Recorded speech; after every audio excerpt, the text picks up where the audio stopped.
তানজিদ হাসান তামিমের অনবদ্য 50 সাথে পারভেজ হোসেন ইমন এবং তাওহিদ হৃদয়ের দায়িত্বশীল ব্যাটিং।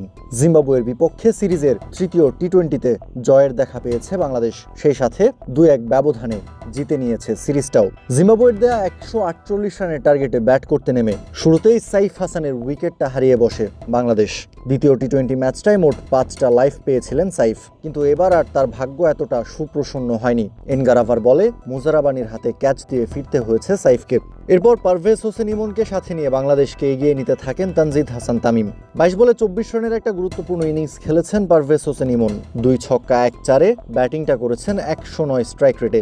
ইমন ফেরার পর ক্রিজে আসেন টাইগারদের ভারপ্রাপ্ত ক্যাপ্টেন তাওহিদ হৃদয়। তানজিদ হাসান তামিম এবার হৃদয়ের সাথে নতুন করে জুটি করে বাংলাদেশকে এগিয়ে নিয়ে যেতে থাকেন জয়ের বন্দরে।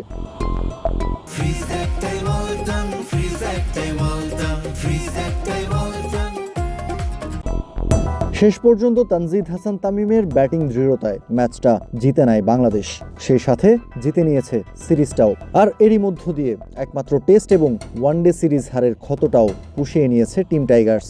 এবার হাসি মুখে দেশে ফিরতে পারবেন তানজিদ হাসান তামিম, তাওহিদ হৃদয়রা।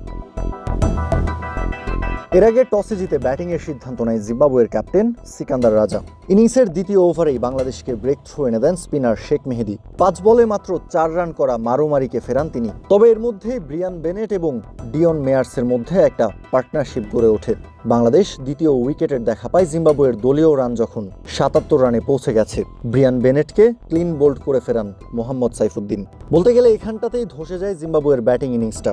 বেনেট এবং মেয়ার্স বাদে জিম্বাবুয়ের আর কোনো ব্যাটার 2 অঙ্কের রানের কোটাতে পৌঁছাতে পারেনি। 47 রান করে ফিরতে হয়েছিল বেনেটকে এবং 73 রান করে ফিরেছেন ডিয়ন মেয়ার্স। 3 রান করা সিকান্দার রাজার উইকেটটা পেয়েছেন রিশাদ হোসেন।